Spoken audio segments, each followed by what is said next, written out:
Black Male Podcast. Walk with me. Let it ride.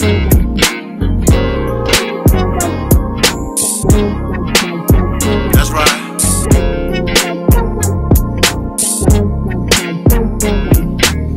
Wanting to be heard in the black man's world, simple, they're complicated, just relax and observe. Breaking down of our families, restructured communities, to wake up and see only your losers are free. Your enemy is your memory. We at your door, black mail delivery. Your enemy is your memory. We at your door, black mail delivery.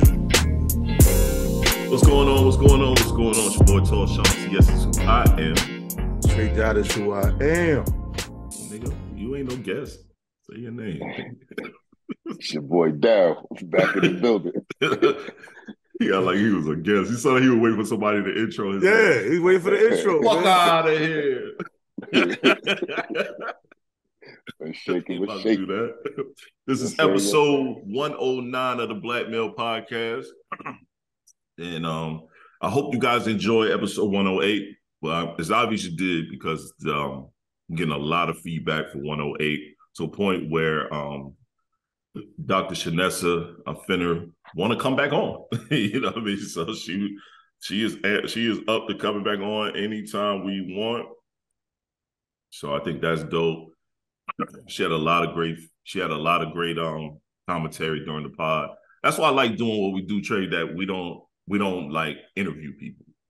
Just be a guest, be a part of the conversation. And if you got anything you want to promote after the fact, promote the fuck out of that shit.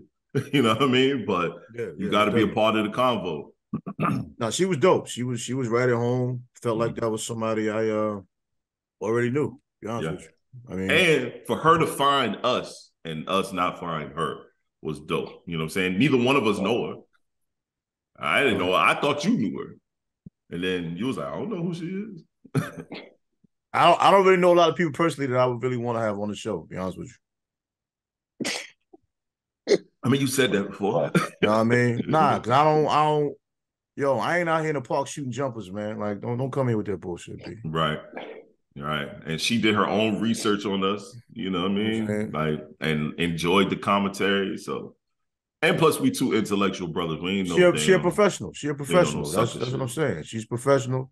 She came with a professional tone, and we had some laughs too. You know, it's a good talk, man. That's what partying should be about, man. You know what I mean? Uplifting each other. It was a good build session. I liked it.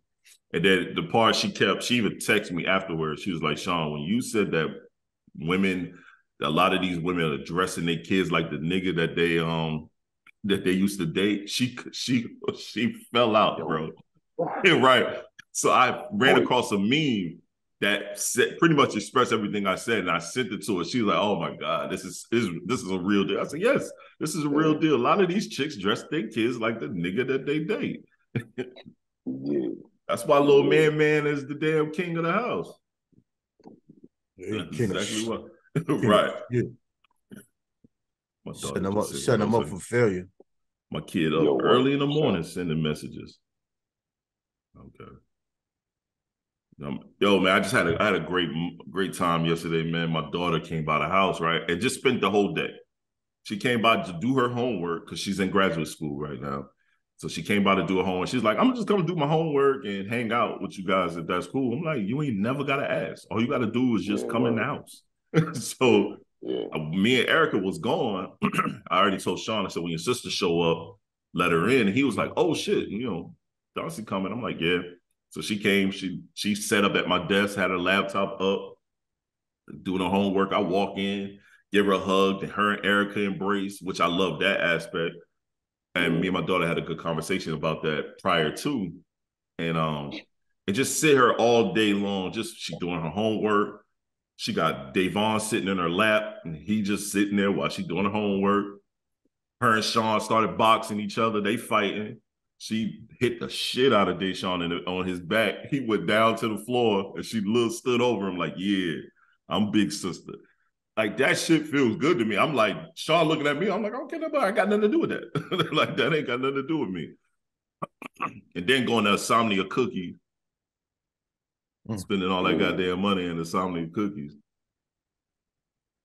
It's just you're right, Trey. You know how insomnia cookies is.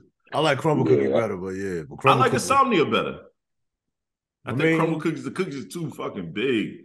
Son, you gonna make me say some pause shit. Pause, man. But, cut it in 4 quarters, man. That's all. I'm not cutting nothing in 4 quarters. I'm eating that whole cookie.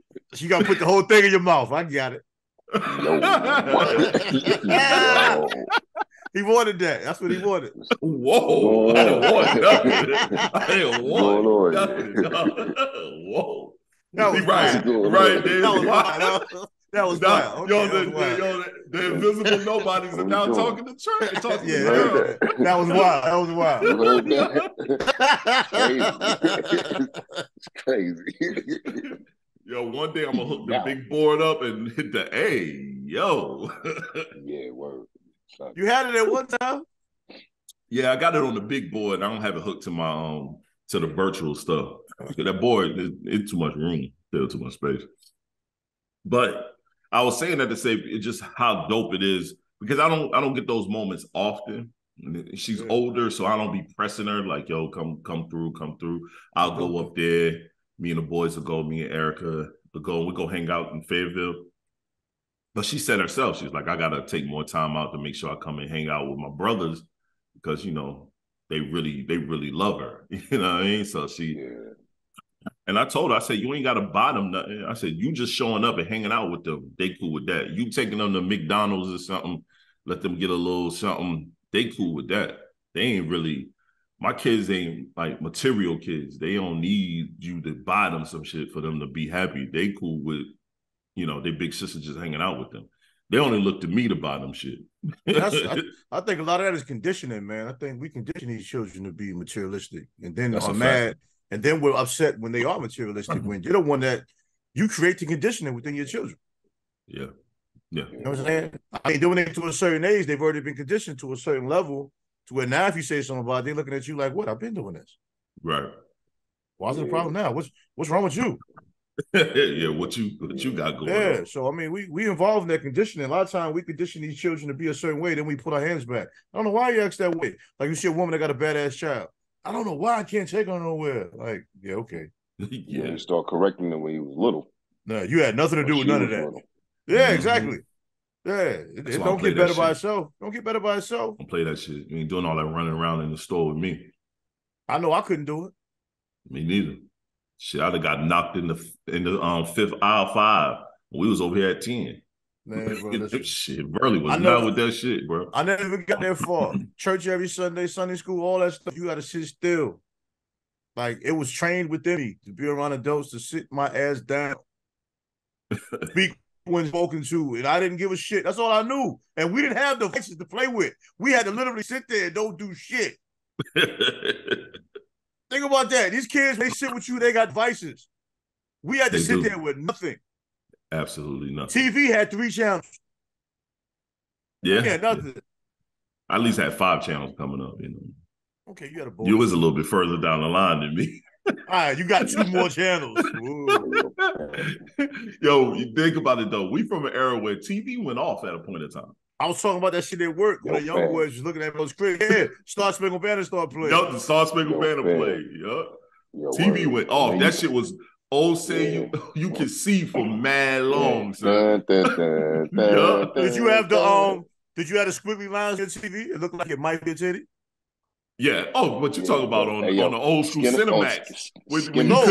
I'm talking about on the regular TV. We put a UHF. So you got the little scramble and you look like you see a little titty. Yeah. And you be looking at it. See that boo. Yeah. Old school days. You ain't really seeing nothing. I thought you was talking about Skinamax though. That should be. Yeah. I mean that too, but this was for that though. Yo, that shit's come on late night, super late. If you ain't paid for that channel, it was just squiggly lines. Did you have WHT in Detroit when you was a kid? Nah, we didn't have WHT. Nah. You know what I'm talking about, that WHT? Yeah. When cable first started, WHT came out before cable. It was like a bullshit station. Yeah, we had that was the reason why we had some of the squiggly lines on some of the funny stations. And you be thinking it's a titty. We young, man. We thought we seen something. The old days. Yeah. But yo, man, let's get into the show, man. We're gonna first start off with sports. last podcast before the Dr. Shanessa episode, we talked about at the time we talked about Denver. They were only up. Well, Denver won. They won the whole thing. They won everything. They beat Miami. Was it 4-1? Yeah. They beat Miami 4-1 in Denver. It was a pretty decent game. I didn't really watch much of that series, and that's just because of who was playing. Like, it seemed like the Spurs almost. So, but I will say I don't right now. They won. That's great. Right now, they making it seem like Joker is like the best big man ever to play basketball. I mean, there's a couple of people saying and that. I'm not a fan of that commentary at all. I mean, we all got opinions. I mean, I don't even think twice about it. If that's what y'all feel, okay, let's see what he does next year and the following years to that. Like, right. It's like you forget Shaq was alive. But you know what make me sick about it though? It's the way that sports media reports everything now, and everything has to be a debate. You know what I'm saying? Like, so they automatically go to, is Jamal Murray the best point guard in the league? Is Joker is the best center ever? Bro, that's crazy. Like you said, Shaq, Wilt. But that's what people gravitate towards. That's why they do it. If everybody didn't gravitate towards it, they wouldn't do it. Yeah. It's a shock value thing, just like podcasts. Yeah. And a lot of them, they might not genuinely believe what they're saying, but it's a good shock value thing. It's a good clickbait topic. Joker's a bad boy, though. He's going to go down at least top 10 as far as centers. Yeah. He's never been a center that can shoot like that. A piece of paper. Right. He dominates the game even when he doesn't score. But no, he does. He does. I don't like the list because all of these centers' names were a different kind of great. Like, it wasn't Will Chamberlain's fault that he played against people he played against. Nah. The man probably ran like 4.240. Yeah. His vertical had to have been at least 45. Nah, his vertical was sick. So you can't downplay his greatness because of who he played against, because he totally beat everybody. The only person that ever really defended him was Bill Russell, which people also say is one of the greatest. So you can't downplay him. You can't downplay Shaq. You can't downplay Akeem Olajuwon. You can't down because he was really only 6'9", 6'10". See what I'm saying? You can't downplay this. So everybody's great within their own way. America makes you feel like more than one person can't be great. Like the whole GOAT conversation. LeBron is great. Jordan is great. Kobe was great. All of these guys are great. Mm-hmm. Like in hip hop, one person can't be great. It's not to be this person's better than this, this better than that. We got to knock this person. Because that's what America loves to hear. That's so disappointing. The clickbait, the shock value shit. It takes away from the love of the game or whatever all the crap it is. Joker just got his first ring and you already crowned him greatest. Yeah. Hey, bro, I'm gonna say something. So, with all this talk about Joker being where he is, you know what I'm saying? His game remind me a lot of this one dude who's a legend, who is an absolute legend, saved the NBA. But he don't get talked about as much. Is like, because he wasn't Larry Bird, bro. He remind me of Larry Bird. Remind me of Larry Bird. That's not a reach. He's a 7 foot tall Larry Bird. That's what he is. Yeah, that's Larry Bird was slow as hell. Larry Bird would shoot a jumper from his shoulder. Yeah, five people in front of him and bust your ass. Larry Legend will bust your ass. But they do talk about Larry Bird, but they talk about Larry Bird in collusion with Magic Johnson. They like them two. They get talked about, and they were the one that saved them. Two were the ones that saved the NBA out of the cocaine era. In that cocaine era, and then MJ came in. But you're right; they don't talk about him in that comparison of Bird and Joker. They don't.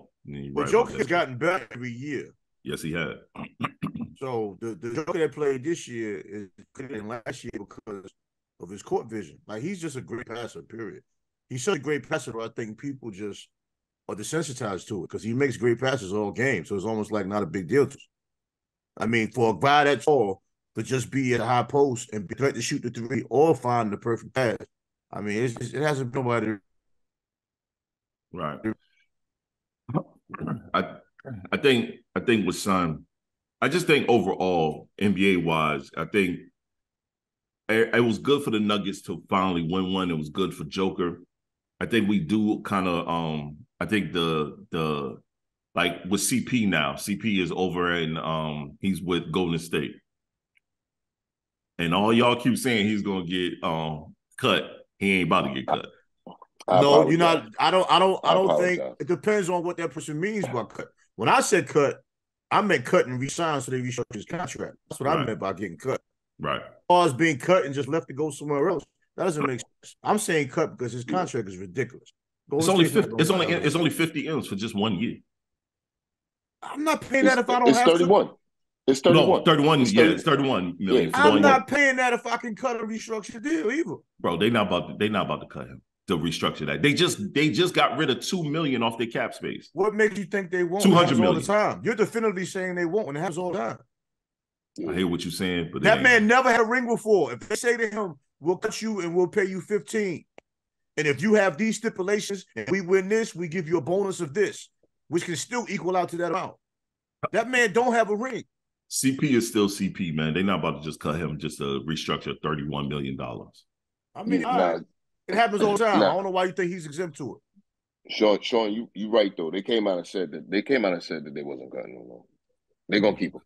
They're gonna keep him. So I apologize. I thought the better business move was to go ahead and cut the man and waive him. And like Trey said, yo, if you want to re-sign him back, we work something out. But we gotta, they already below the cap now because they was hitting luxury tax because the new luxury tax shit is crazy for the NBA going this next season. You got another 3 months to go. Ain't no telling what else they're gonna do. That nigga Kuminga's like 7 feet tall now. Oh, he's gone. So you don't know what they're gonna do. They might trade him. They getting rid of Kuminga. Kuminga gone. Well, I mean, you think so? Yeah, I don't think so. They said they not giving up. They not giving them up for nobody that can't play right now. Yo, son, which is smart. I seen something the other day. They said son went from 6'7" to now he like 7 foot, 7'1" or something like that. Like he's a kid. He's still a kid. He got there at 18. He didn't play in high school no shit like that. Yeah, he's still he a baby, son. So I think Kuminga might be only 20. You don't get rid of him. You don't get rid of him. And he plays well. And he plays well. Nah, if they can get a veteran as a rotation player, he's gone. But who would be a veteran that'll fill They're not looking. They're not looking. If they get the right offer, he's gone. That's how. But I'm just saying, who is the veteran that would fit what he does? What veteran out there that's a big man that would fit what he does? He wasn't permanently in the rotation. We don't even know what he can do besides dunk on people. That's all you need. Good rebound. Who that, Kuminga? Yeah. I mean, he wasn't permanently in the rotation. He played situationally. They didn't even hardly need him yet. He played in good situations. I'm gonna say this though, without the growth spurt shit, bro. Look at what they did with Giannis. They kept Giannis on the bench. Giannis didn't get no burn at first. Like they didn't bring Giannis and put him throw him straight out there. Well, he didn't know how to play when he first got there either. Kuminga's still learning how to play. Yeah, he was skinny. That's risky to get rid of a talent like that. Yeah, and son is dumb young. Yeah, imagine if. But they did that to Wiseman. They did that to Wiseman. He couldn't. I guess he couldn't fit in there. Potential. Not the same potential, bro. The fuck you mean? It's not the same potential. I don't see it. I don't see the versatility in Wiseman as I see in Kuminga. I don't. My opinion. Wiseman can't play the 3. They gave Wiseman mad time, son. Mad time. They put him in the G League. You know what I'm saying? Trying to get him get him developed and all of that. And it still ain't work out. Matter of fact, it's mental. I think it's mental. Didn't they send him over there to Detroit? Yeah. He did well. So I'm glad to keep him. It's mental, man. Draymond cursed him too much. It didn't work. Everybody that Draymond cursed out is no longer on that team. Everybody can't play like that. Like these younger dudes, you can't just have them on the court cursing them out, punching them in the chest and all that shit. They don't respond to that. You know what I mean? When we came up, that was like regular basketball. I treated me as a fucking 13, 15-year-old hooping with adults.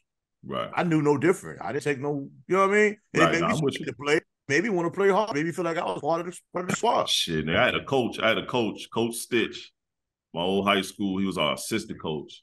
I had like a bad half, me and another guy. He called us 2 big pussies as we was walking into the locker room. He said, you ought to bend on, let me fuck you both. Like dead ass, bro.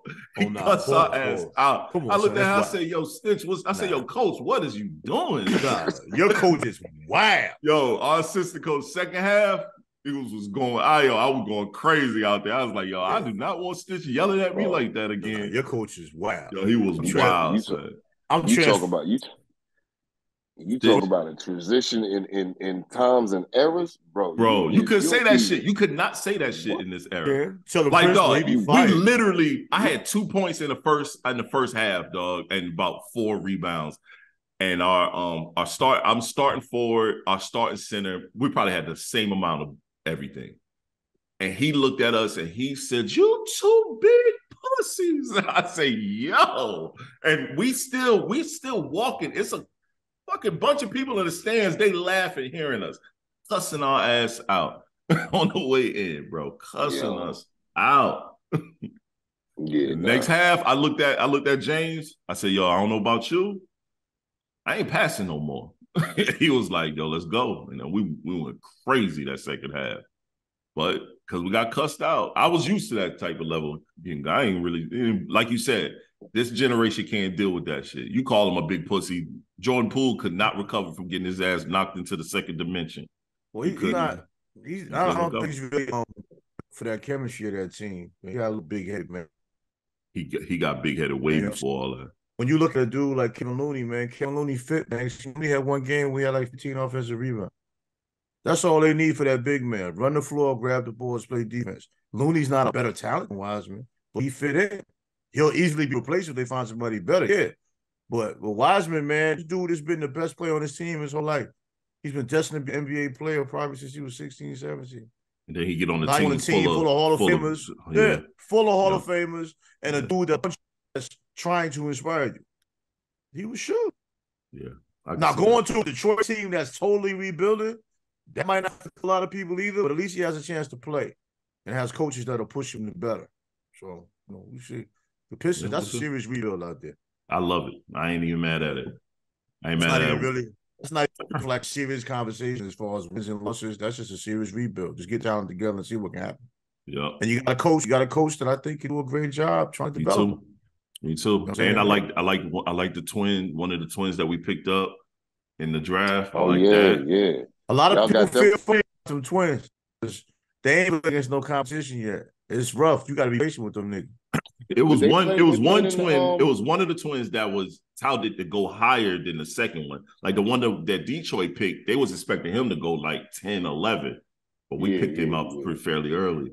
Don't really like that climate. Because I think a lot of these young dudes, man, they're not really mentally prepared. And I think teams don't take too soon. What was the league? Go ahead.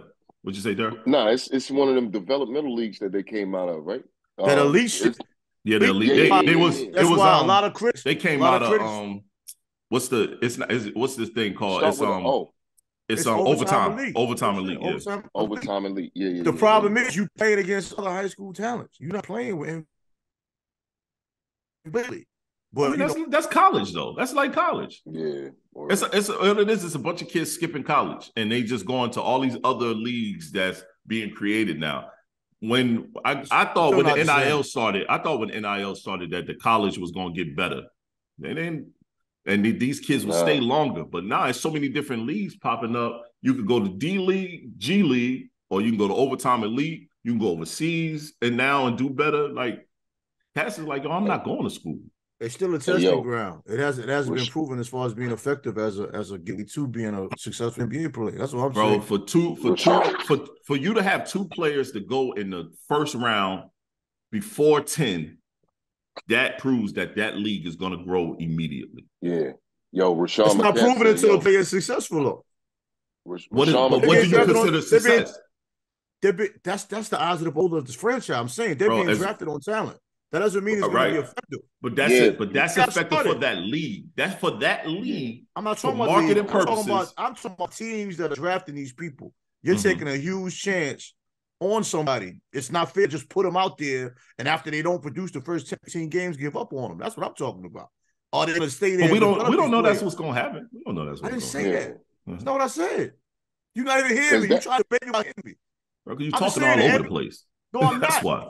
Listen to me. Talking all over the place. That bullshit he be doing there, he don't want to fucking listen to nobody. Because you be talking all over the place, man. Let's be all right, real. Man, go ahead, man. You be all around the world No, I'm not. to prove a point that ain't getting because you don't understand something that's around the world. I understand what you're saying, man, but you're not listening to nobody else. You don't. When he asked about the league, I said the league, the name of the league is Elite. And you said overtime elite. You said the same shit because you chose not to listen to what I'm saying. You ain't let me finish. Because that's this man was asking about the other name. I was like, overtime. All right, okay. you don't never listen, bro. Right. You put that on everybody else. You don't listen. I put that on especially nobody, when it comes to sports. Honestly, I hate talking about sports with you. I didn't put it on nobody but you because you always choose to cut me off and say what I said you didn't understand. You talk too much. What's wrong? All right, that's you using all these long big words to talk for no reason. So I got to dumb down my vocabulary. You talk too much, man. Come on, man. Now you sound get to the point with mad sensitivity, man. Get to the point. All right, you right. Cool. All right. Shit.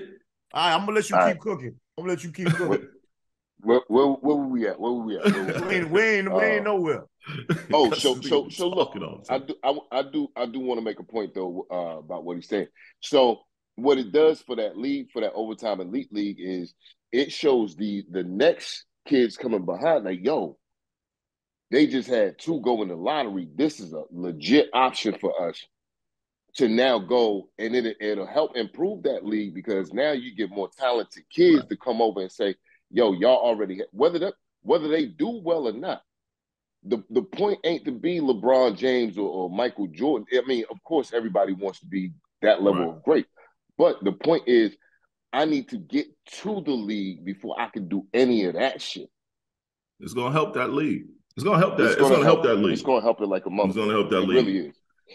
You're gonna skip college now. Like that's the thing. You skip at college, you can go to G League or you can go to overtime elite, and you could do well. What's the like Scoop? Scoop skipped high school. He skipped his senior year. Yeah. Skipped his whole senior year. Rashawn McCants said, yo, college basketball is dead. He said it. But college basketball won't be dead. But what we'll be able to see now is, yo, the level of talent is just gonna start evening itself out because everybody got options and choices now, which is crazy. It's crazy in a good way. Rashawn McCants ass, man. Nigga be wild and stuff. Him and Gilbert. Even though I love watching their podcast, him and Gilbert Arenas be wild, son. Yeah, Gilbert got some crazy. Gilbert don't like no old school players, bro. He don't like none of them old school leagues, no old school players. He had like without them, it still would have been the NBA. He got to still count them in when it comes to how the league was built. Like he won't count them in at all. And we like a lot of them players like the old ones, of course, like when the footage really wasn't that good, black and white TV shit, bro. We don't like it's different watching it on some shit like a clip or some shit. Like I don't even know how they was playing back then. You know what I'm saying? Right. But like Trey said earlier, you can't fault them for playing who they fucking played. They played who they played. Those were the people that was dead. And they play in the systems that they had to play in back then too. Like you look at Dean Smith. Dean Smith brought the 4-corner offense in, and bro, they were stalling niggas out, just passing the ball around. Bro, they talk about the micing drill a lot, and that coach ain't do shit really. He didn't win nothing. Yeah, but they still use his drill. Like how you use a micing drill when this motherfucker ain't really did nothing, but the drill, I guess it helps development. Yeah. So that's the weird part about it. I think when the NBA is going, I mean, it's about to be time. It's going to be like when Jordan got out the league, when all those players at that era where we was like, damn, what's next? Then you saw the Kobe Bryants and everybody. Once LeBron, KD, and a couple of these players leave, how is the league going to look now? You know what I'm saying? Because I don't really see no defiant stars. If Ja Morant keep acting up, he might not be in the league.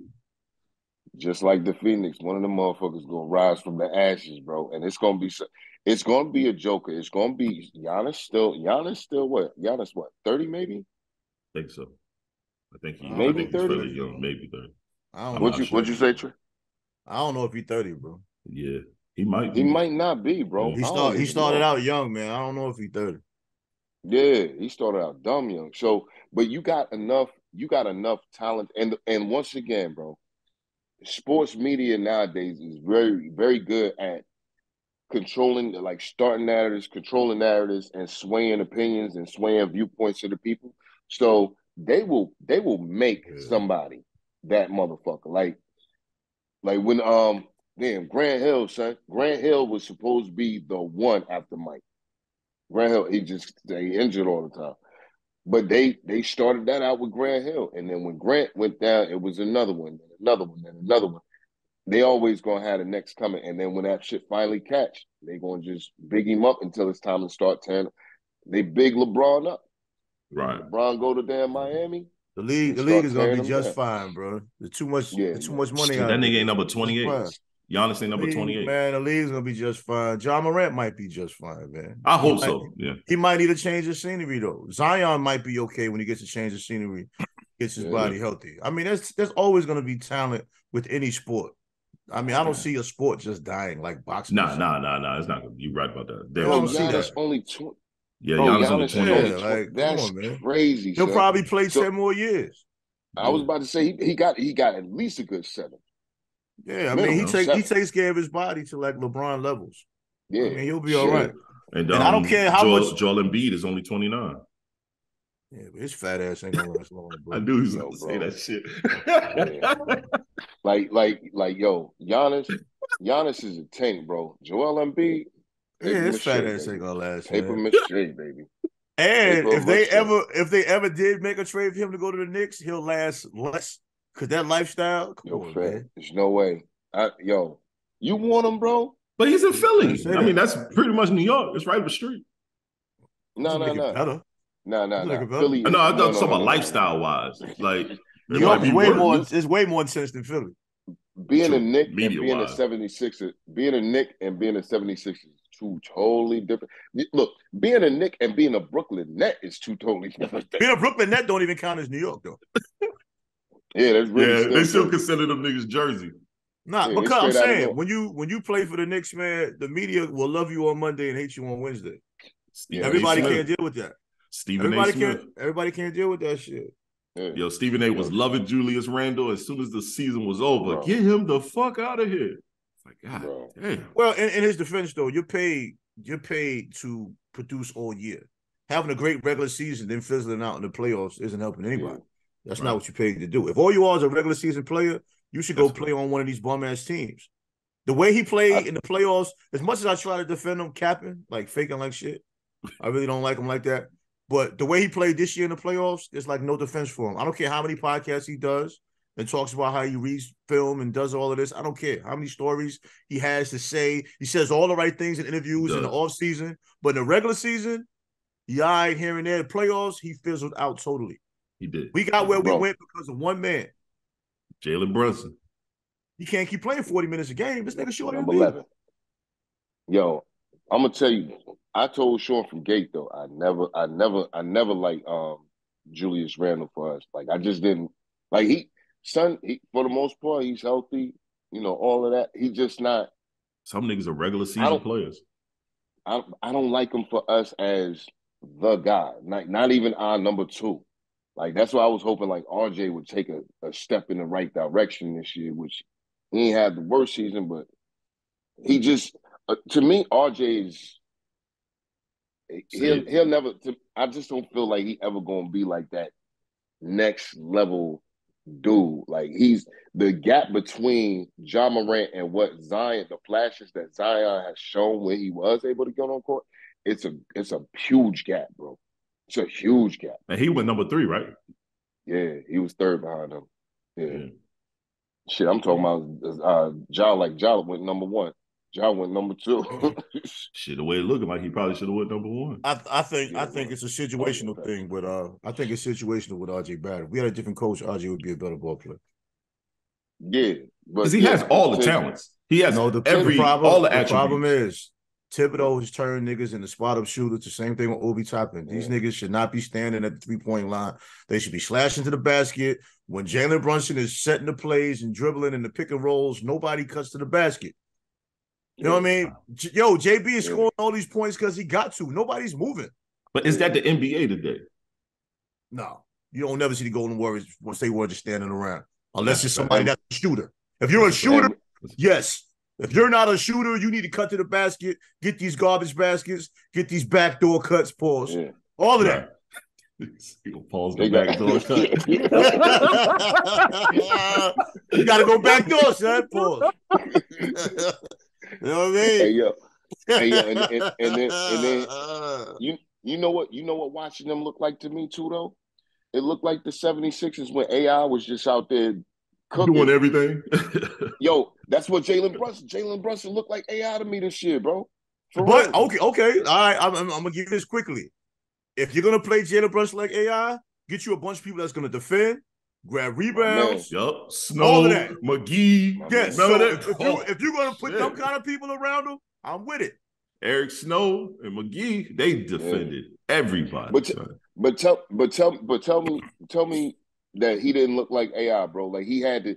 It was like the whole if the offense is stale as fuck. So every niggas just like you said, niggas just standing around. So he gotta do something fancy. Go do some crooked ass crazy shit. That shit caught me defending Julius Randle that one time online when Trey posted up. I said, yo, I ain't see what he's not doing. That's not this nigga was not hustling at all. Yeah, you know that's not what happened, right? That's what happened in theory, but we both know that's not what happened, What happened? This dude gets a rise, pause. Whoa. Out of trying to prove me wrong on something all day. And he loves to do it publicly. But I got people asking me, yo, man, what's wrong with you and your man? I said, nothing. That's just how he act.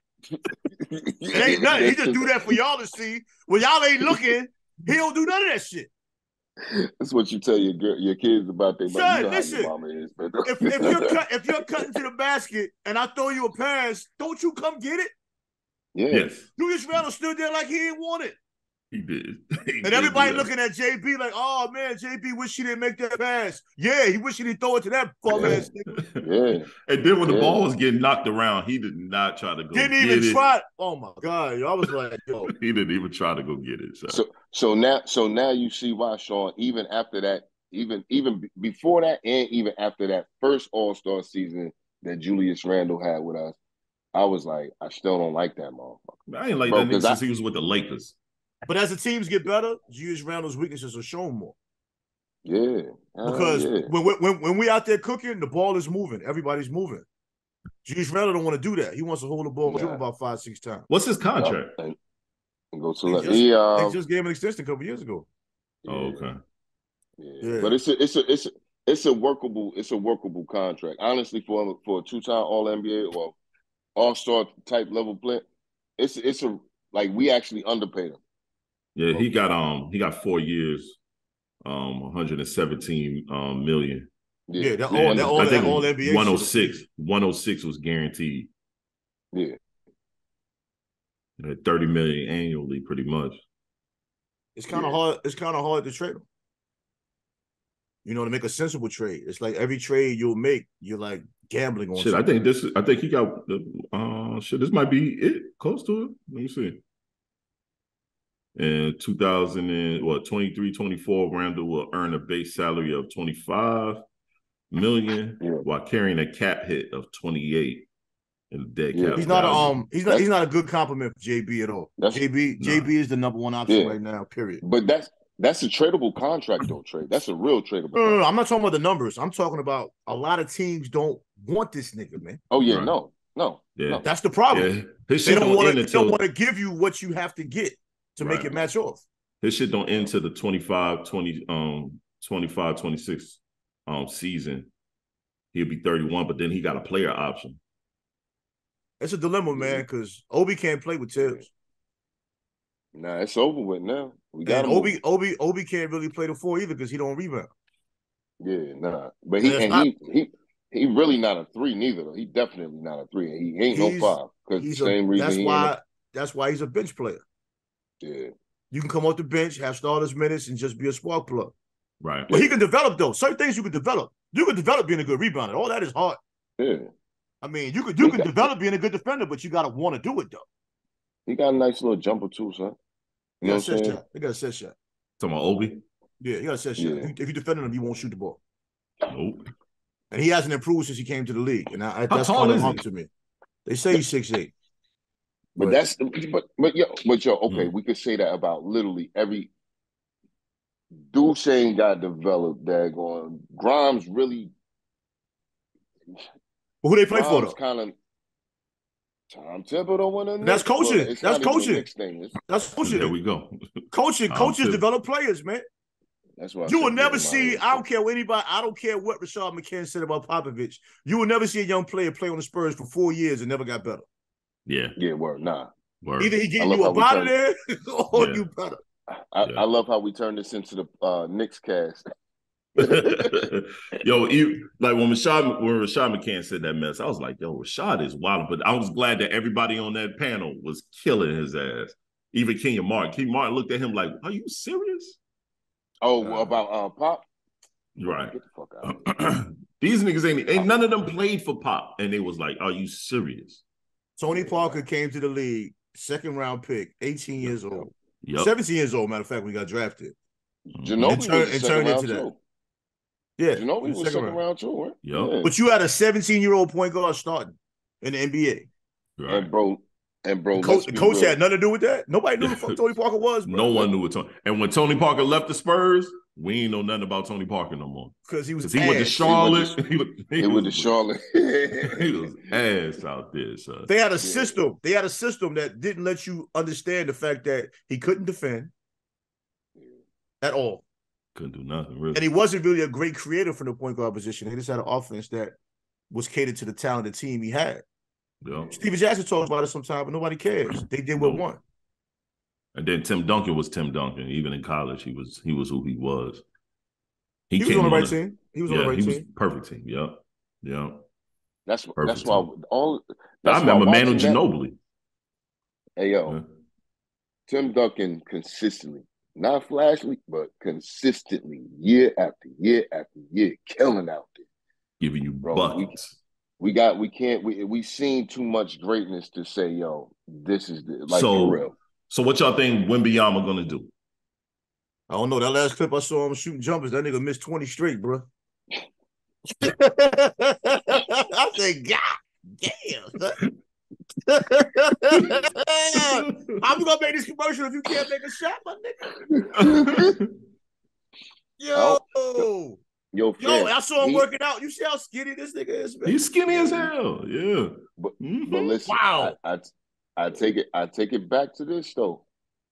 From that clip of him shaking Rudy Gobert ass out of his damn sneakers. Nigga, you could shake Rudy Gobert out.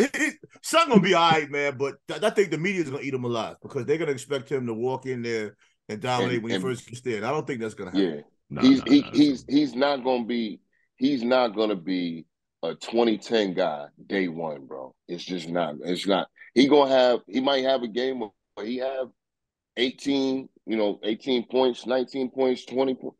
And then he might have a game. He might have 4. Yo, you think he gonna start right off gate? You think Pop gonna put him out there? I think the best thing for them to do is do what OKC did with Chet Holmgren, bro. Just let that. I mean, and Chet had an injury, but like because he was fucking with LeBron in the damn offseason. Leave LeBron alone in the offseason. Yeah, nigga, get out the way. Get the fuck out the way, nigga. LeBron hit that thing with a baby bowl, and he was. Let him give him the Giannis effect, bro. Like, because he dumb young too. It depends. That Spurs team isn't really that good, so nah. I mean, and overseas he'll play at least 20 minutes a game. Overseas they develop players different, man. Like they overseas, they be playing professional at what 16. He be playing with grown ass men. Bruh, yeah, I think he's gonna be fine. His game, the perimeter game. He shoots over everybody. He's not going to go. Is he going to be a transitional talent like everybody's saying he's going to be? So that's only reason why he's a generational talent because there's never been somebody that tall that mobile. But as far as I'm saying, what Prasad said was stupid. First of all, that's not even one conversation. Chris Prasad made me sick, son. If this guy turns out to have numbers like KP, he's not a failure. Nope. Or KD. Man. No, KD is a whole nother level. That's not even what we're talking about. Is what I'm saying. KD, He's a Hall of Famer. So how's that a failure? But that's what he said. He said if he has numbers like KD, bro, that's sick. He's a that's failure. Sick. So what he's supposed. So really, the only thing left for this nigga to come out and do is like start scoring like 200 points a game or something crazy. No, like, he has to get a ring within the first 3 years. Yeah, that's crazy. Like, no, you can. That's, and I can almost guarantee you that's not 3 years. Pop is going to be retired somewhere. First of all, and the Spurs will hire the first woman head coach in the NBA. Nah, if that boy come out there cooking, shit. Pop might hang around a little bit. Yeah, book that. Pop shit, ain't got nothing else to do, man. Yeah, nah, he ain't got shit else to do. That nigga loves basketball. If that boy catch on, I can see Pop staying around a little bit because he's still. But Sean could be, even though we ain't talked about they not the same level like supposed to be. They definitely didn't get the same coverage, but. Bo, bro. Bo got that same type of height. When Bo with the Oregon, he was supposed to be like that. But he got hurt. Got to the league, bouncing around. He ain't as good as old boy, though. Nah, but he got that same. We don't know that. We don't know how good old boy is. Nothing we talk about. We know. We just give it our opinion. I don't think he's close to being as good. Bo dead nice, though, out there in Orlando. He didn't need to go to Denver. I think Denver. Yo, have you watched him play? Don't sleep on that boy. Dead nice. He's talented, but dead nice. Dead nice out there in Orlando. Orlando, he dead nice. He got some games where he was getting a lot of them games Orlando won was because of Bo. Dead nice. Come on, what did he average? 8 points a game? Okay. So all right. Well, he picks and choose. He picks and choose when he want to be a statistician or he want to be a realism basketball. When you say player. Dead nice, I'm thinking somebody that's a potential all-star. Dead nice. I'm not questioning the guy's talent. I wanted him to do well. I was really shocked that he was ass. I thought he was gonna come in the league and be all right. I think he came in hurt. He ain't ass. Hey boy, Trey tough on him, boy. He ain't gonna slack up. If he was on the Knicks, you would have called him ass, son. Nah, I like Bo. I don't like the rest of them niggas. No, if I call somebody ass on the Knicks, that's just more or less because I don't care for the Knicks too much. You know, closet ass fan, yo. First of all, stop it. Second of all, you know what, Trey? You know what I'll be mad at? I'll be like, yo, goddamn it, we got this talented ass kid, and we ain't developing him. That's what I was saying. If he was on the Knicks. Why you don't feel that way about RJ then? No, I do. Okay. I said that. I said Grimes, Deuce, quickly kind of did his own thing. Like, yo, he got a different gear. All right, okay. Since you want to say that, quickly took the time to develop his own game, right? Yeah. Fuck wrong with the rest of them niggas. You waiting for somebody to do it for you? Everybody works out in the summertime doing stuff you know you're not gonna do in the game. Yeah. Develop your game. Yeah, that's like Ben Simmons out there shooting threes and shit and recording. You're not doing that in real life. Now he working out and recording. Get the fuck out of here. That's show me when you at your psychiatrist sitting at the damn sit down with your psychiatrist. Take a picture of that. Yeah. You sit down with your psychiatrist talking. Don't take a picture of nothing. Just get on the court. Just disappear for a while. Word. Disappear for 3 months. A lot of these dudes disappear for 90 days. I'm with you there. That should be the new vibe. When you got it like John Morant too, disappear for the whole 25 games. Yeah. Don't be seen. You and your pops. Disappear. Word. Definitely your pop. Come back in shape. I don't see how you out of shape when you're 150 pounds, but come back in shape, ready to go. Shoot 100 jumpers a day. Come back with a jumper. Yeah. Don't talk to nobody. Yeah, stay away from everybody for 90 days. Make it clear. Don't even come to the game and sit on the bench. Yeah, word. Don't do nothing. Stay away from your homeboys. Stay away from everybody. Stay away from them. Get rid of them. Yeah, word. All y'all, I ain't gonna say y'all dead to me, but all y'all stay away. Matter of fact, don't even listen to rap music. God damn. Get away from the rappers. Don't even listen play some music. 90s R&B. God damn. Start listening to John Coltrane or some shit. Listen, stay away from rap music too. Yeah. Listen some 90s. Listen some 90s hip hop. Get some Black Moon. Yeah. Digable Planet. Hey, cool like that. Cool like that. Get some MC. Yeah. Know what I mean? Yeah. Get some LL to make you feel like you want to work out. Yeah. Yeah. Get some Run DMC. Some Kumo D, Wild Wild West. Yo, Yeah, I almost rapped that. Fuck me up. I almost rapped that verse. Nobody could rap like I can. That verse Take hard. a muscle bound nigga, put his face in the sand. Yeah. That's what you need, man. That's that motivation you need. Yeah, that's fucked up. I hate the fact, dude. I hate the fact. I'm gonna bring something else to you. I hate the fact that we give people like Malika Andrews ammunition. You know what I'm saying? I saw a clip today that just aggravated me, man. I think I sent. I did send. You sent it to us. Yeah, you sent it to us. It's nothing new. It just aggravated me more today because you know the draft just hit. These young men are trying to get their life together. Yep. And the young man had his issues, you know, and he still got. He didn't do nothing. He didn't do nothing. He shouldn't have gave his gun to his. He did something. Yeah, he did something. Yeah. That you know was. I mean, you're different. It's anytime you're in entertainment. Sports is also considered entertainment. You're just different. You just can't be out here doing dumb shit. Yeah, you know what I'm saying? You just can't. Now, Malika Andrews has made a career out of exposing people faults. Yes, she did.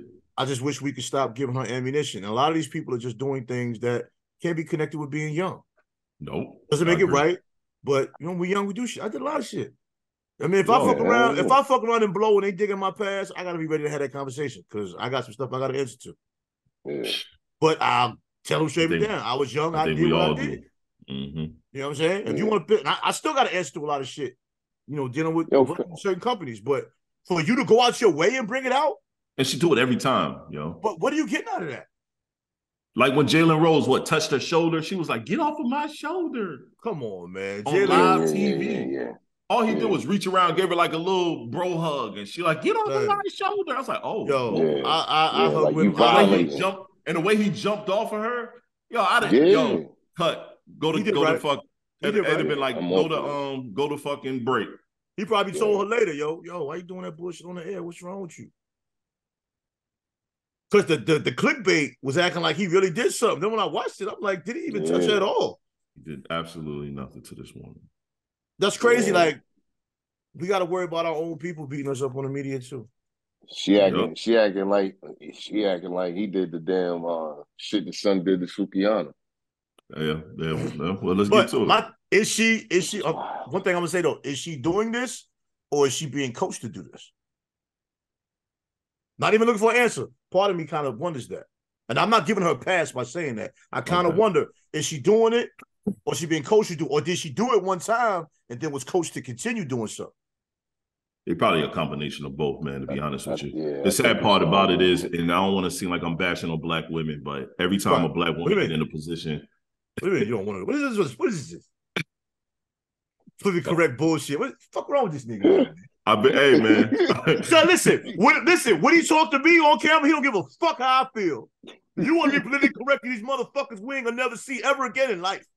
I'm doing some different things in media, bro. So I'm in different spaces. I'm trying to make sure. So assassinate my character for a couple of laughs. Hold on, nah. I've never assassinated. Oh man, come on. Hey, yo, what do you mean? Here you go, you wild. Go ahead though. But it's a cape behind that do-rag, bro. It's a cape behind that do-rag. Nah. It's a turban. Ain't no cape on this turban. But yo, I'll say this. And you're right. I think it's sad that when black women get in positions in media, they're automatically used to do this type of shit. She ain't the first. They tried that shit with what old girl, but they ended up having to get rid of her because she wouldn't conform. Jamel Hill. You remember what's that little light-skinned chick that they had on ESPN for the longest, and she finally got suspended, but she's right back at it. I can't stand her ass. Nothing in the world. This is bad. I can't think of her name. Didn't they try to carry champion the same way? Yep. Carry champion the same way. Yep. So it's like that's what they do. Shit. You remember shit? Yeah. What's the white woman that we don't even see no more, son? Well, Rachel Nichols. Rachel Nichols. Well, she gone. It was another one. What's that older one that used to be on there? Cooking though. Yeah, but she's doing it on her own. She'll be all right. I agree. I don't think what she said was really that serious, to be honest with you. Me neither. She good at what she do too. Rachel I mean, what she said was kind of true, but I mean, she legit too though. Nah, she's respected. Yeah, she's legit. She legit. Yeah, she's legit, bro. Yeah, I cannot think of that. I cannot think of that black chick that was on with ESPN. I don't think she with them anymore. Yeah, I have no idea who you're talking about. I can't think of her name. She likes me. Every time I heard her voice, it got on my nerves, man, because she did shit like this. That's what they do, bro. I hate to say it, but that's what happens over there. But let's go into that Sukihana conversation. Yeah, I want to hear what you guys say about that. So, and just quick insight, you got YK Osiris came up on stage, went straight tongue kissing Shorty in her mouth. She moved away. He kept doing. He did it twice. She moved away, then he kept trying to do it again. She also had another situation on Candy's podcast where one of the hosts was trying to just like steadily trying to advance on her, showing her a picture of his dick, also talking about what he would do to her sexually. So you got some guys out here saying, well, it's the music that she does and how she portrays herself. It should be okay. And then you got some people calling it sexual assault. And then I know they talked about it on Joe Budden podcast real quick with and Melissa Ford had her voice about it because I guess she had a roundtable meeting dinner with MC Lyte and a bunch of people, and they kind of discussed what happened. And everyone is like, it's in between battle. The one general consensus is YK Osiris was dead ass wrong for what he did. Hell yeah. He was dead ass wrong for what he did. That's the general conversation. Yeah, it's not a conversation. The debate now is it sexual assault? And people are saying men could have stepped up more. My biggest thing was none of us know what their relationship was. Yeah. How could we step up? So it's hard to stop that from happening because for a nigga to be that bold with a bunch of cameras around him to step up on stage and kiss someone. And in any man's mind, or in my mind, any human's mind, they would think they know each other. They've dealt with each other before, so this is why he's doing this goofy shit. He different anyway. She made a song about eating niggas' asses, and the first thing he do is go in with tongue. Son, you wild. Come on, man. You is wild, son. Come on, man. She said she eat a nigga ass. No, she got a song. She got a song. Yeah, she got a song that says that. Son, you is wild. That's all I gotta say. She was like, she got a song where he's eating my ass. Now I'm eating his ass.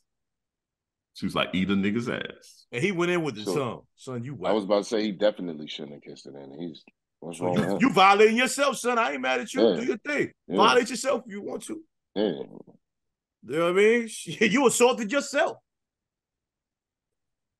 But she don't deserve to be disrespected no more than a woman that does porn or a woman that has OnlyFans or a woman that's on Twitter doing this craziness. And she has OnlyFans. That gives a man no right to just disrespect him publicly like that. And sending somebody a dick pic, that's some corny shit anyway. I saw another post where a woman was saying that a lot of men, I think Don't Call Me White Girl was talking about it. How you meet a dude, and it was like you talk to him like once or twice, next thing you know, they're sending a picture they meet. Like, yeah. And I don't know, maybe I'm the old guy in the room. I didn't know that was is that what we doing now? Yo, bro, I'm not sending unsolicited hammer pics, bro. Like, I'm just not out here sending. I'm on it. Listen, I'm comfortable in my own movements, but I don't know about that. Like, yeah. So I don't even like a person I don't know touching me like that. I feel so violated. Like that night I was out. I tried the bridge, the lady touched my joint. I was like, whoa. Son, I felt so violated. I was almost like, oh my God. She was straight for the package. Son, I was type shook, son. Like, what is happening? But bro, I'm married and I don't just send my wife unsolicited hammer pics. Like, well, she might be at the PTA meeting or something. Maybe like, oh, okay, this your daddy. Plus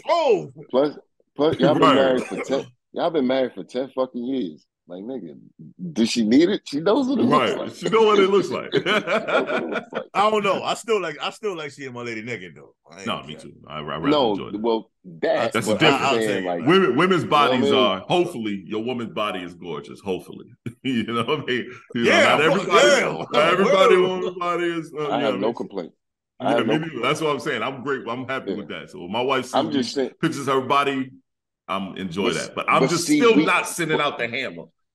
but not that women don't enjoy sex and all of that shit, but we are geared like different because we want to see that visual do something for Stimulation. us. So when a nigga shouldn't just pop off like that, first of all, he's a creep. Second of all, he's doing it because he don't know enough to know that she don't process and she don't get stimulated like you do, idiot. Right. So question, is what he did sexual assault? It is. Of course it is. Yeah. No doubt. You can't just go up to a woman and kiss her. It's a fact. Should he get time for that? I wouldn't say time. Like, you ain't going to prison for that, bro. Somebody should tie his hands behind his back. Somebody just sit there. I don't know what the punishment would be for something like that, but that's definitely a problem. That shouldn't, honestly, and no, I don't. Should he get charges? Should he get arrested? Should he get charges? He I'm might not saying arrested, time, but I think it's a charge. It's a charge. Community service. Well, so all right, boom. So and he's an artist, so I make him do PSAs and all of that shit, sensitivity training, all of that. If they charge him, 9 times out of 10 they're gonna take him downtown, process him. He'll probably post a low bond and shit and get out. But I wouldn't even give him a bond. I wouldn't give him a bond. Just take him through the process. Yeah, but take a stand on it. But see, that's automatic sex offender. That's automatic sex offender. You automatically put on the sex offender list. You go through that process because that's a sexual act. Why ain't my fault? I ain't do it. He did it. Right. Yeah. Anyway, give me no mercy when I went to court, nigga. Fuck that. Yeah, that's a fact. Entertainers just get away with shit, nigga. We can't just walk up to nobody and put a tongue in their mouth. Nah. But Trey, you said something that was important. I think a part of the not punishment, because I just don't have a better word, or a part of the correction of that type of behavior is, like you said, sensitivity training. This is why your stupid ass should have already knew this, but this is why you can't do that, stupid. There's an issue with the fact that he was so comfortable doing that and laughed about it. Okay, that's why I'm at with it. Yeah. You know what I'm saying? So that makes it almost a part of your lifestyle. So there could be a whole lot of innocent young ladies, your daughter, my daughter, whatever daughter, that gets done to, that just feels defenseless. Yeah, fam. Yeah. You know what I'm saying? Yeah, I took it somewhere, but yeah, that's where it's at. Because she don't know if you bold enough to do this, I don't even know you. You bold enough, brave enough, and brash enough to do this shit.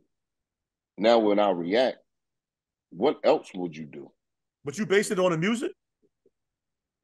Because a lot of people are. A lot of people are. So all these young niggas that talk about fighting and all that shit, so I could just walk up to a young rapper and punch him in the face. Nigga, you said you can fight. There we go. You said you can fight. I want to fight.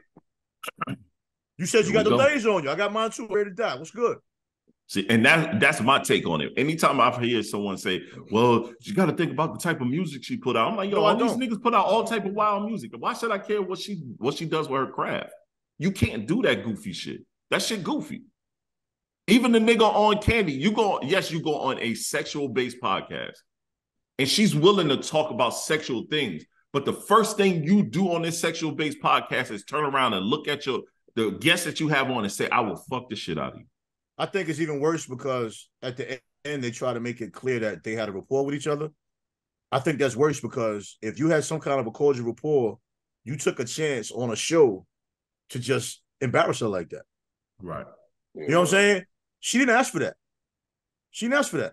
Her music, that's her. If she wants to talk about eating somebody's ass, that was her choice. That don't mean you put your ass in her face.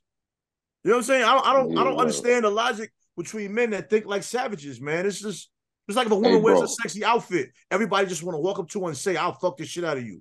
She didn't ask you for that. Yeah. You know what I'm saying? She didn't come out here deserving of that. Or if a man rapes a woman, they'd be like, yeah, she wanted it. How the fuck do you figure that? That's savagery, yo. That shit sickens me to no end. I mean, I just, having a daughter in this world, that would be some scary shit to me. Yeah. I got 3 of them joints. That's just scary. And it has nothing to do with how your daughter look, her appearance, none of that. These niggas are savages. Yep. My mother, my wife, my daughters, my cousins, like, bro, like you think about all of that shit, bro. And any one of them, they're not talking about this. Yeah, they're not talking about this. You think about your lady. How many times she goes to the grocery store, some store, and she gets hit on all the time? She probably only going to tell you about the few times she's been hit on. It happens all the time. By the time they tell you, it's happened like 100 times. 100 times, yep. That one time it just hit. That one time just hit something. They just had to say. Yep. She needed, yeah. Yep. Think about that, bro. Every time your lady goes out, she could literally be with a bonnet on. You know what I mean? And just walk through a store and a nigga gonna hit on her. Oh, hey, beautiful. Hey, are you married? You got a man? Yeah. What you're saying is happy? Light. That's light. That's light right there. I ain't worried about that. That's light. I wish all of them were just that. If they were all just that, you just being a nuisance. You just a net. Oh no, I was about to get to the extreme. So as soon as a woman doesn't even say anything, damn bitch, you not talking to me? You don't hear me talking to you? Nah, we ain't doing that, bro. Or they want to fight your lady, or they want to do something crazy. You know what I'm saying? Like, yo, I think about my wife every time she have to go to the grocery store. She come back and tell me. She don't tell me every time, but I know it happens all the time. A motherfucker hit on her. Shit, the boys be with her, and a motherfucker try to hit on her to a point where my youngest will tell you quick. I'm gonna tell my daddy. Like, let it be known, like, yo. Yeah, if you know what comes next, yo, fuck your daddy. And all this bullshit. Right. That's why in public, I never really a fan of really approaching women in public like that, unless the eye contact was a certain level and there was a certain level of energy. But I got partners that'll just holler at any female. You know what I mean? And you could say something like, yo, man, husband might be with us something. And nigga be like, I don't give a fuck. So drama's gonna ensue for nothing. You're about to fight this man over a woman you don't even know. And you might get your ass drunk. Bro, I knew this dude back in the Rodney. Bro said, yo, I play this thing by the numbers, bro. He said, if I holler at 10 women a day and I get one phone number, that's 5 new numbers Monday through Friday. He said, then the next week, he said, that out of them 5, now that's 40 women a damn month. Now out of them, what he said, now that's 20 women a month or something like that. They said, out of them, I might end up having sex with like 4 of them. Like, and he really, like, that was his logic, was to tell me how he broke it down by the numbers, bro. It was the wildest shit I had ever heard. And at the time, I'm young. I'm like 21, maybe. He older than me. And I'm like, because I seen him running them in and out in the apartment complex, running in and out. That's how he told me he did it. Level of niggatry. This nigga. That's unmatched. I was gonna let you comment on that one, bro. I ain't got nothing. Bro. It's niggas out here to think like that, though, bro. That's disappointing. And then these men level of niggatry that is just unmatched. It's out here, bro. It's out here.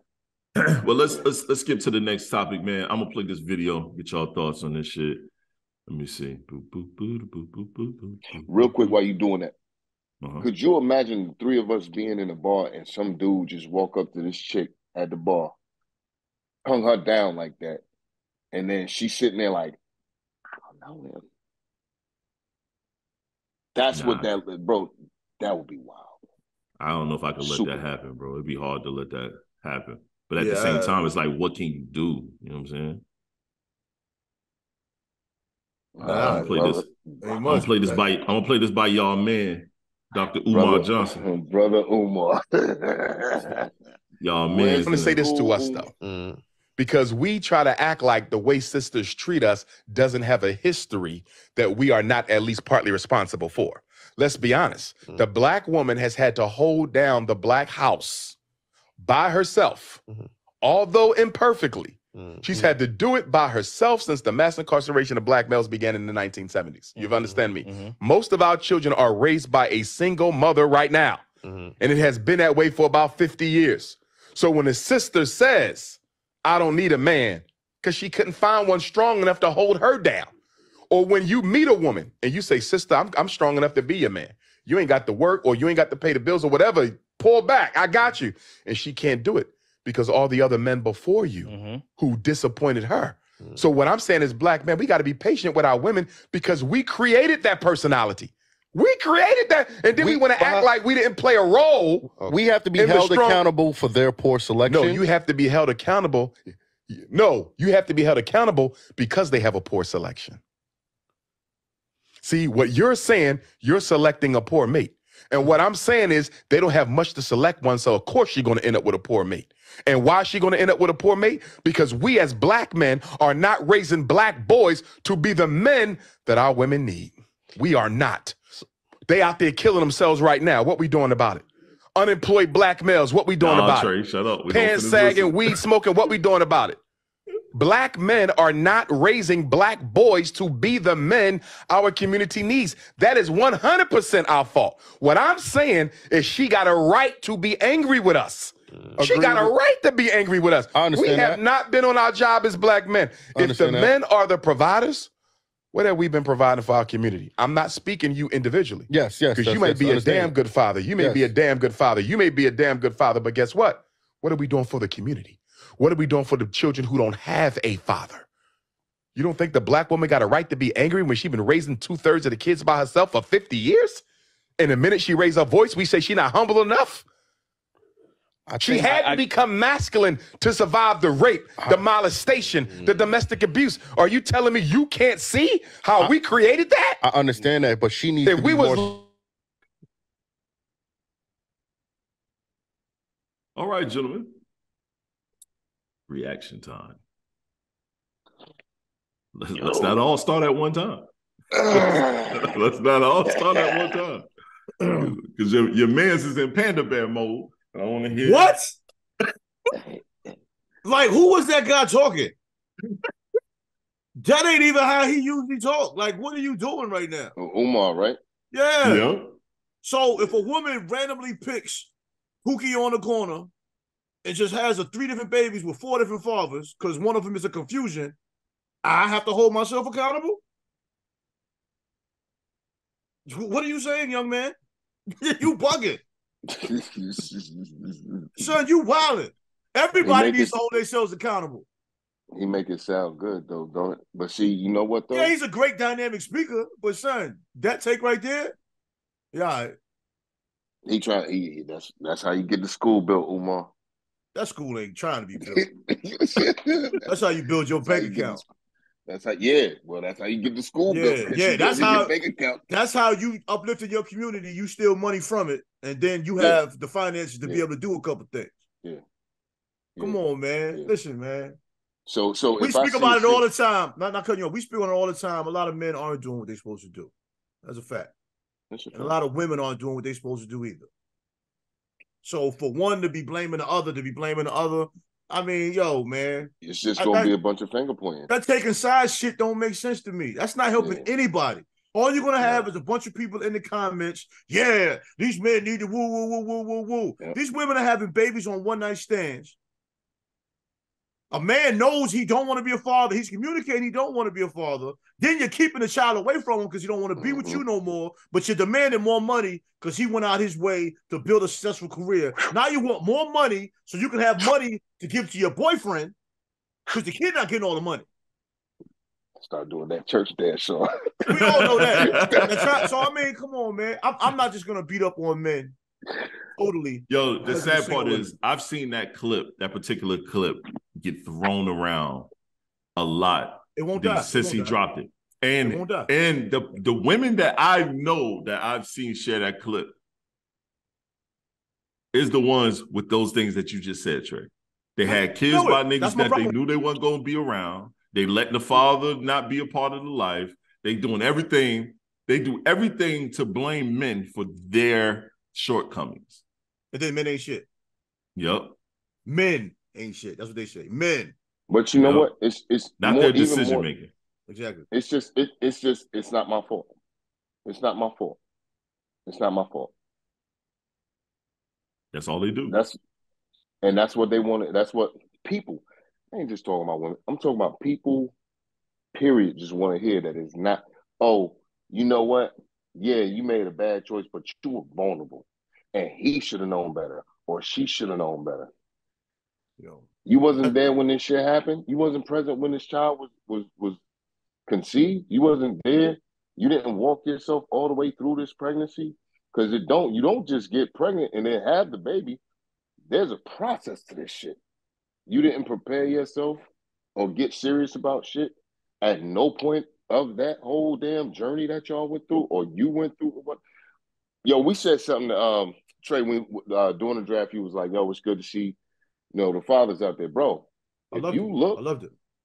But if you look, that's been way more like during our era. you saw a lot of just mama up there, just mama up there. But here recently, you see fathers present. Well, we not. Dead. Listen to what I'm saying though. We not present back then, or did the camera choose not to show it? They have fathers back then too, bro. Yeah. You know what I mean? The camera. No, that is what it is. The camera chose not to show it. I remember playing. I grew up in New York playing Little League baseball. Hey, yo, hold on a second, guys, because it's like somebody is off because it's just going. I was waving my finger around. I was waving my finger around too much, probably. But is it me? It could have been me. I was waving my finger around. But I'm saying I grew up playing Little League baseball. They were fathers, black fathers, that kept that Little League going. Yeah. So we've been around, but we just haven't been recognized. Bro, we always around. We always been around. Yeah, we just haven't been recognized. We're just not. We're not going to get televised for being around. No. So when I see it, I'm like, good. I love seeing that. Now, don't try to find something wrong with that nigga tomorrow because he's on here today. Because they love to try to find something wrong with us. So-and-so father went to prison in the 90s and he got his life together and now his son's in the NBA. Nobody need to know none of that unless he wants to reveal that. Yeah. You know, many of us have passed, but we need to be judged on what we are right now, not what we were. Right. But it was great to see it. You know what I mean? It was great to see it. I'm always going to love that. I'm always going to love it. Yeah. But it's definitely a thing. But go ahead, Sean. My bad. Oh no, man. That was honestly, that was it. Our responsibility is maintaining our household and trying to break the change. That's what our major responsibility is. If you have daughters, you have sons, you train them so they have an understanding when they walk out here. So if they make bad choices, that's kind of on them. But we got to put the understanding into their mind. We got to keep. My son is 29. I still have these conversations when it's there. You know, he has to have that information so he can make intelligent choices. If he makes the wrong choices, these are his choices. You know what I'm saying? As a father, I'm never going to turn my back on him, but he has the information. You know, he had a situation where he was engaged. It didn't work out. He had to move on. You know, life isn't over. Life isn't over.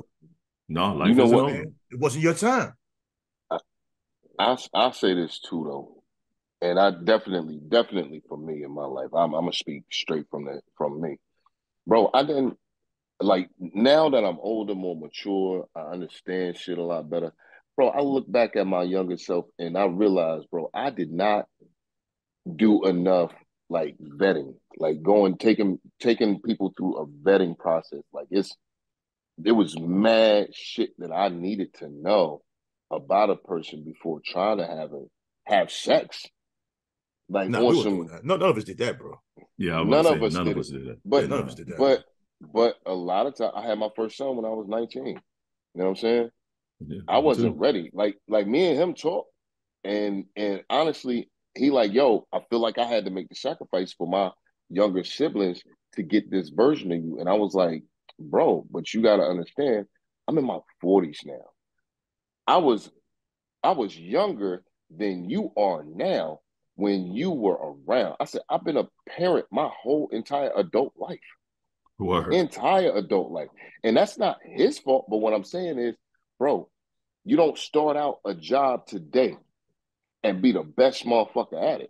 What happens is there's a process of learning and developing and maturing and experience. Then by the time you look and you 20 years in the game, 20-something years in the game, you real good at that shit.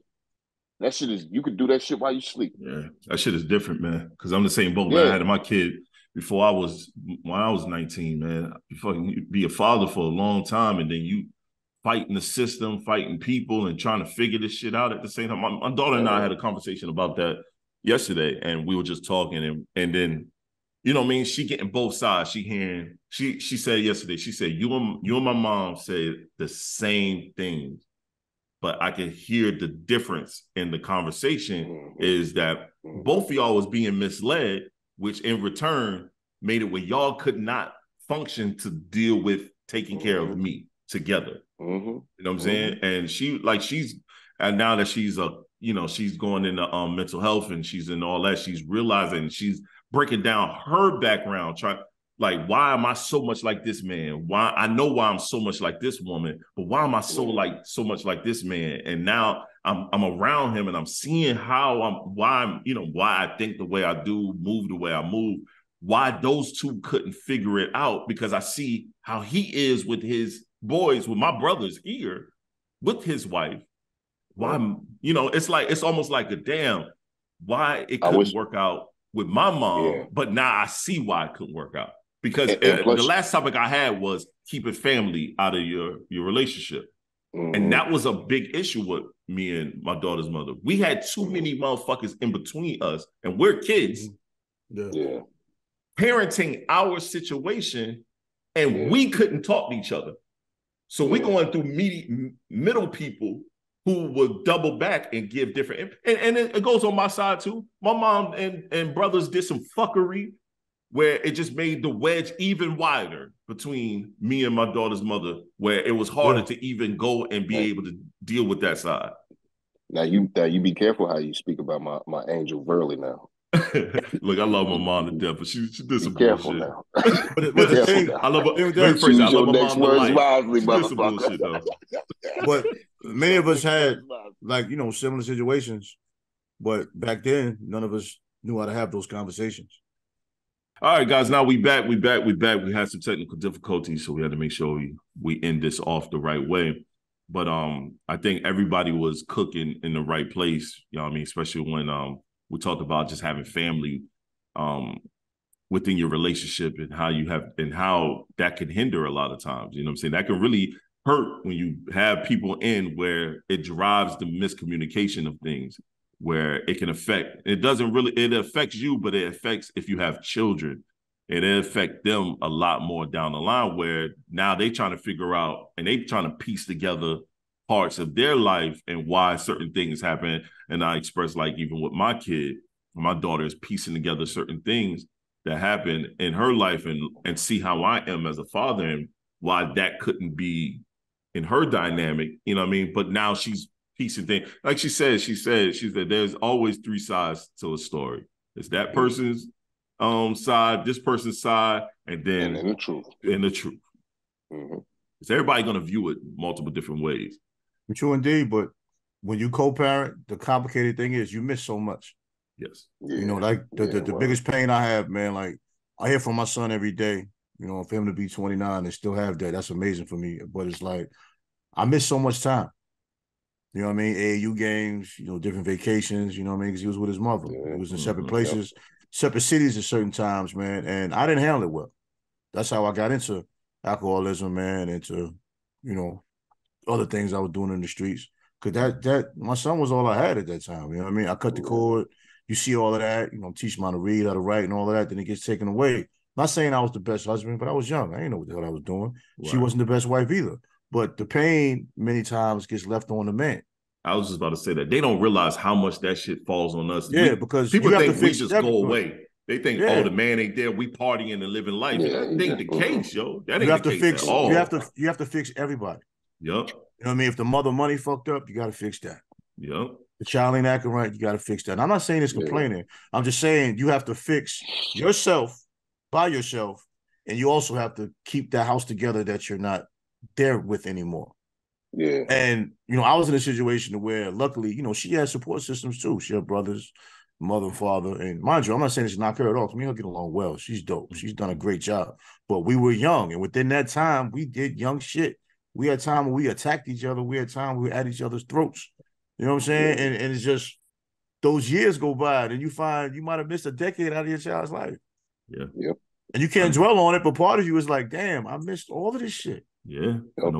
My kid wrote in a paper, man, for his school, and I was going over it, just like reading over what she did. And paper was phenomenal paper, but it was about family lineage and different like mental hurdles and stuff like that. So I was giving her background on my family and stuff like that. Her mom did the same. And then, like grandparents, great-grandparents, uncles, aunts, different stuff like that. And then there was a line that she wrote that stuck out like quickly. My mom and dad don't get along. They haven't talked in years. Right. Like, don't get along. And I read that shit. I read it out loud to her. She's like, you caught that one. I said, I read fast. I learned how to speed read, so I know how to read through, and I'm certain things kicked out. And I thought, and that's what sparked our conversation, because it was like, shit, you're right. I told her, I said, the last time we actually had a conversation, no, the last time we said words to one another, so it wasn't no fucking conversation, was 2008. 2008. 2009. Is it even necessary though? And not now. It's not necessary. I mean, you should be cordial. That's not true. Just as humans, but that's not true. It's not that's true. Not true. Nah, because like I said to my son, I said, look, because my son's like, look, I don't know why, like she got the tension. Like you moved on, she moved on, everything. Like life is good for both of y'all, but she's still holding on to something. And I'm like, bro, I tell you what, I don't know. I don't have no problem. I don't have no beef. One day I'm gonna have grandkids. Me too. I'm gonna have grandkids. You see what I'm saying? Mm-hmm. So honestly, like, yo, hey, look, little Chris Jr., little CJ, he's turning 5. I'm thinking about doing like a little carnival or something for him, something crazy. You should come up. That's the boy's grandmother. Mm-hmm. It don't hurt me. Like it don't have to be, yo, how you doing? What's going on? Blah blah blah. We ain't gotta have no phone conversations, but it could be something like an event or something special or something like that. I should be able to, we don't have to deal with each other in terms of, hey, he had a bad day at school today. I need you to talk to him. It's not that. But what it is now it's like, yo, we should at least be able to be cordial, be around each other, be cool. And like, I've been around her. And bro, I'm always me. We laughing, we joking. Like, and my son be laughing because he like, Dad, you always open the room up. Like, you don't never let it be like just tense. Because if I let it be tense, it'll be tense. No, I'm laughing. I'm fucking with you. Unfortunately, it doesn't always work like that. Yeah, because I know on my end, there ain't none of that going down. You know what I'm saying? I mean, my son's mother said something about, if I get married again, she would want to meet my wife and all that type of stuff, man. But like I told TS, man, like, I don't even know why that even matters, bro.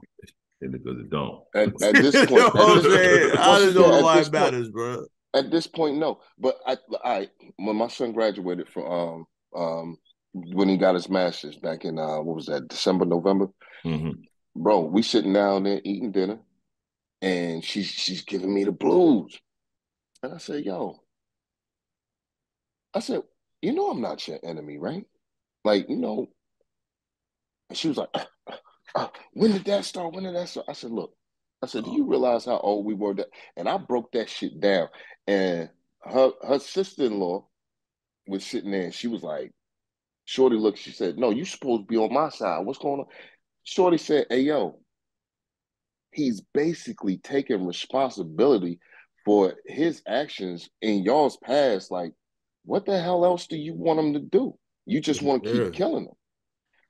And sometimes that's what it is. Like, I don't need her to be my friend. I got a wife. I got friends. I got brothers. I don't need that. But this man is still here. We always gonna be attached. Right. I mean, some people get comfortable. Some people get comfortable in their misery, man, and they never step out. I'm good. I'm off. Yeah, I don't foresee myself and my daughter's mother ever really. And I could be wrong. You know what I mean? I'm not opposed to being a bigger person and sitting down having a conversation.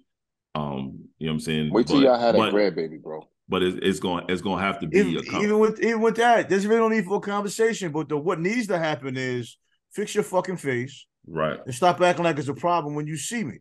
I already told my daughter.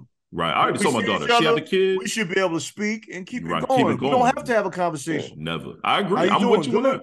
Fine, good. Okay, cool. Okay, boom. Yeah. I told my daughter straight up. I said, she have a kid. I'm not fighting your mama like I had to do with you. Man, we ain't taking no family photos, none of that shit. Yo, I get the grandbaby 2 weeks out the summer. Word. Whatever. Yeah. Word. Like, that's it. No conversation. That's it. I like I said. Word. 2 weeks out of summer, I don't want his shit. I'm picking up little one because Pop Sean is here. Yeah, I'll pop none up of that shit. Here, but give me my 2 weeks out of the summer. Word. 2 exclusive weeks. Yup. Word. Don't be blowing up his cell phone, asking what he got going on over here and all that. That little sneaky grandmama shit y'all be doing. Word. Yeah, nah, we ain't doing that. Oh, but I wanted to go back to what Umar said real quick. Because he was talking about what do we do as men in the community, blah, blah, blah, blah, blah. Like, bro, I can't reach every kid, right? No. You can't reach every kid, right? But, like, all right, boom. I got a nephew. I took him out. You know, me and my business partner was doing some stuff. Took him out with me for a day. Gave him put a little money in his pocket. I'm taking him fishing today. I'm taking all my kids, the kids, fishing today. Y'all fish out there? Your boy. Do I need to get a license or something? I hate to digress. Do we need a little license? Get a fish license? You gotta get a license. It's like $47. I got mine at Walmart. But you got to get it in Virginia, or I could get it anywhere. Yeah, I still got North Carolina. I still got North Carolina license. I never switched it over. So if I had a Virginia ID, that shit would say it would have only been $23. But because my shit is Carolina, it was $47. I'm gonna get one, bro, because I want to take the boys fishing. But I digress. I'm gonna come out your way. They gave it to me right then and there. But I went with Drew. Mm-hmm. My business partner caught my first fish, bro. I was like, that's it. I'm hooked. We going. Let's go, kids. Let's go. We going. Look, though, it's a quote I always keep around with me, man. I'd rather touch one than confuse a million. Bro, you cannot save the world. Nope. Even with this podcast, if we could touch one person per episode, that'd be great. Yeah. You know what I'm saying? You can't touch the world immediately.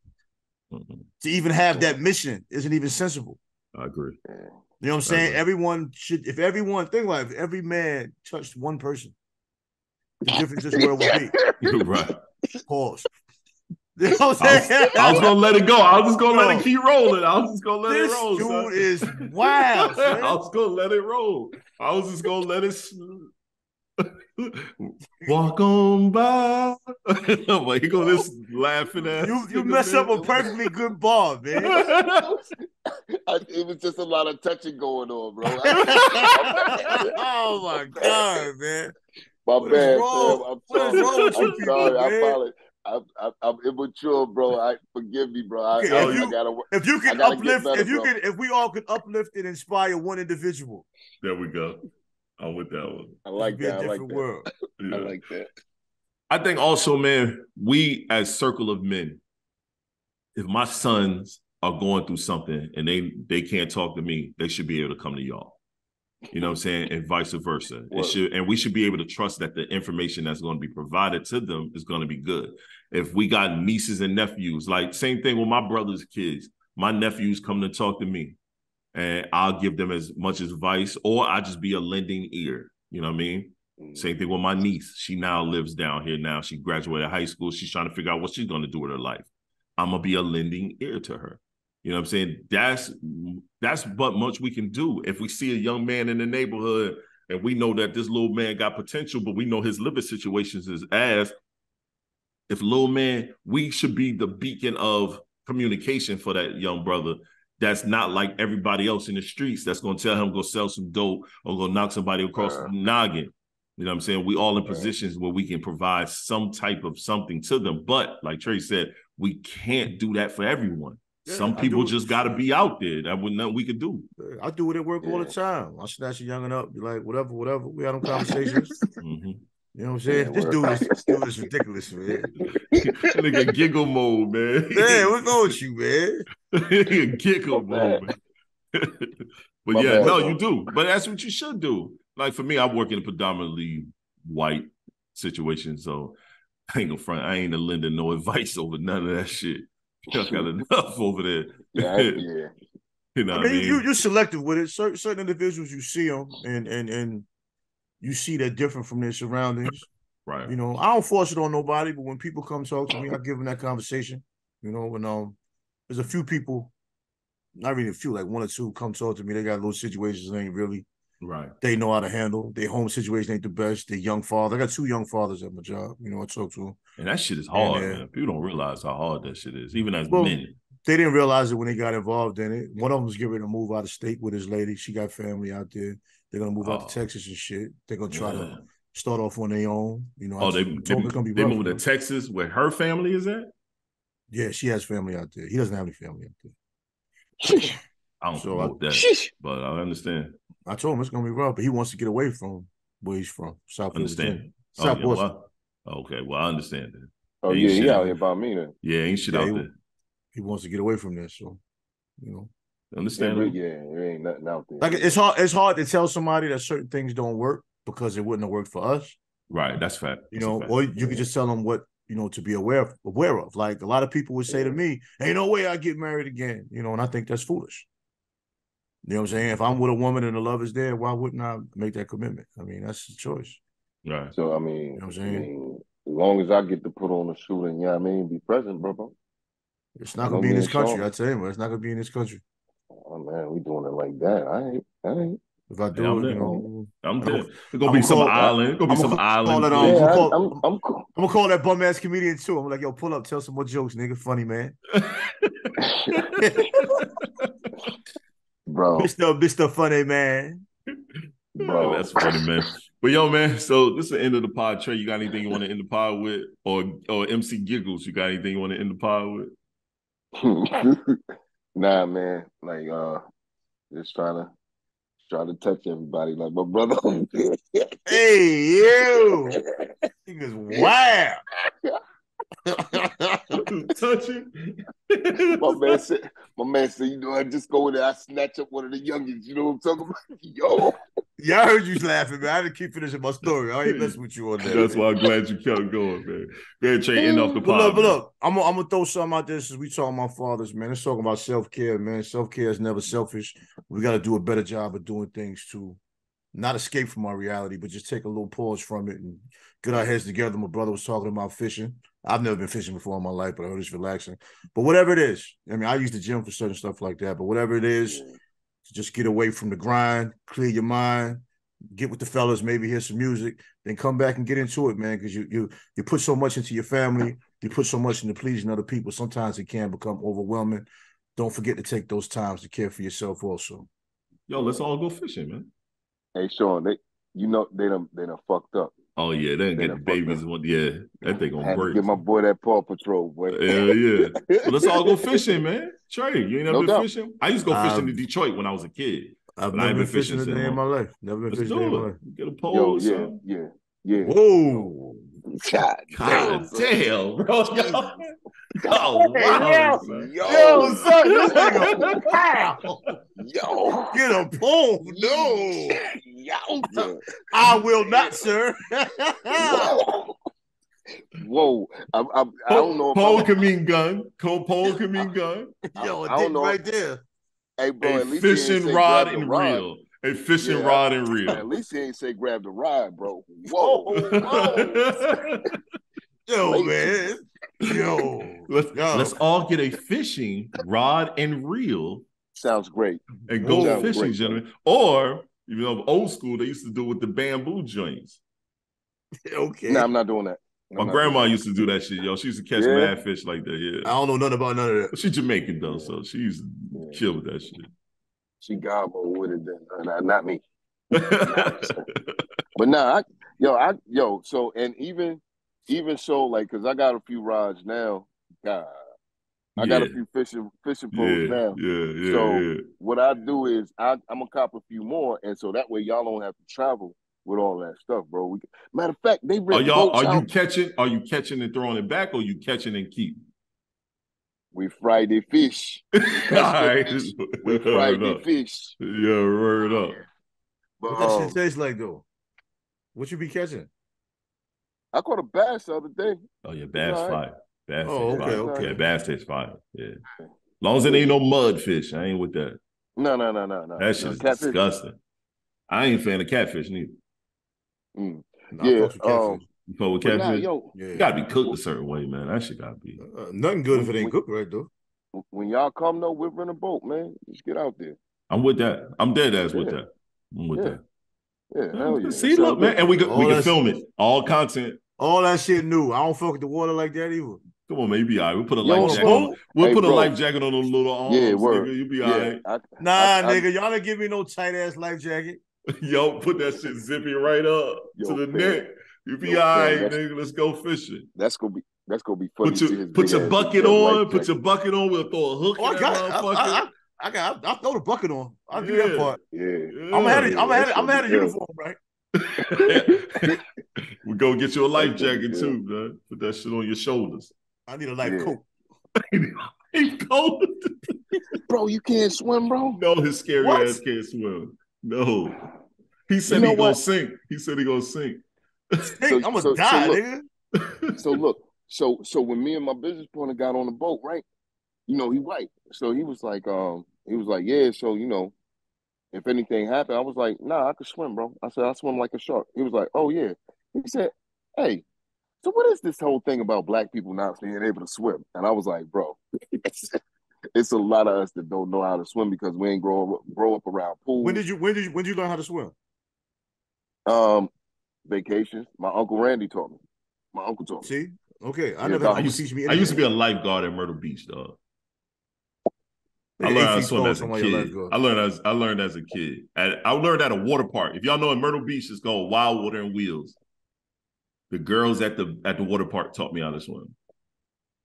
Boy thought he was David Hasselhoff. He watching too much of that Baywatch back in the day. Bro, it was a job, bro. I was a kid. 17. You was wearing Speedos. Job. Yeah, that was right around. That was right.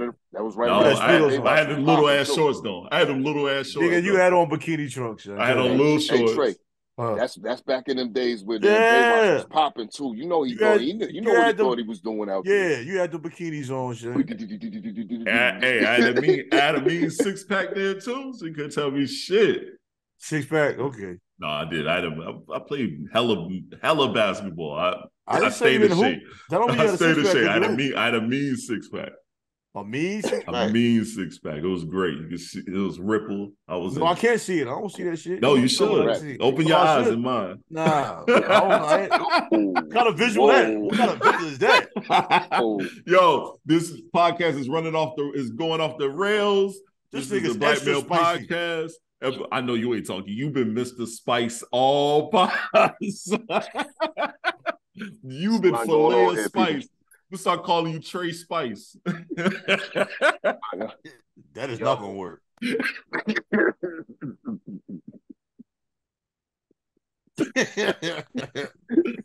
TRE-DOT who Yo, what's going on, y'all? Black Male Podcast, episode 109. TS is who I am. This guy here. And then we got Mr. Giggles. Now, man, we out. All right, peace.